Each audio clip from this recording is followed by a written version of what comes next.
Ce n'est pas parce que vous êtes intelligent que vous êtes quelqu'un de bien. Il y a des éléments assez essentiels dans la vie, c'est vrai. Mais je pense qu'il y a des éléments sur lesquels tu devrais véritablement t'appesantir. Cette société confond très souvent ces choses.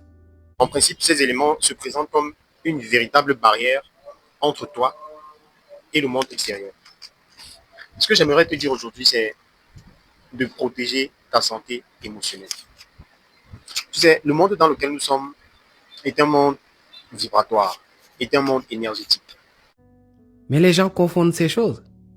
Et rien de plus adéquat, rien de plus sophistiqué pour percevoir ces vibrations que ton émotion.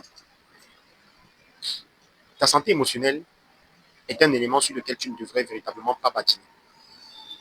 Ne joue pas avec ta santé émotionnelle. Quand je parle de santé émotionnelle ici, beaucoup se disent qu'il s'agit là des sentiments, de ce qu'on ressent, certes, mais pas seulement. Tu dois déjà comprendre que nous sommes dans un monde où les forts dominent sur les faibles. Ainsi a été faite la nature. Mais toi, en tant que faible, tu ne devrais pas te laisser abattre par les situations de la vie. Non. Au contraire, celles-ci doivent être pour toi une raison véritable de réussir, une raison de t'en sortir. Pourquoi? Parce que, dis-toi une chose, si tu ne le fais pas, tu le regretteras.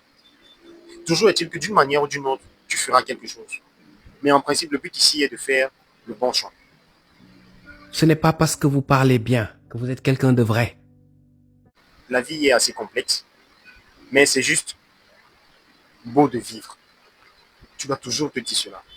Tu dois toujours te souvenir des éléments qui font de toi ce que tu es.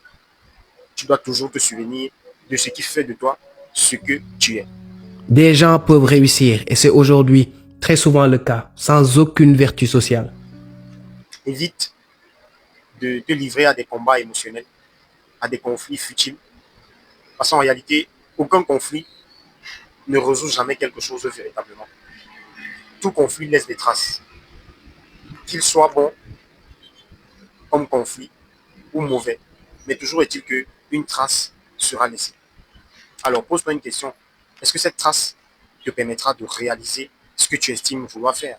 Est-ce que cette trace te laisse indemne? Ou alors est-ce que cette trace ternit véritablement ton image? C'est difficile, c'est vrai, mais protège ta santé émotionnelle. C'était Baté, comme toujours, ici Écho de la Terre, mais on fait ça. Ciao.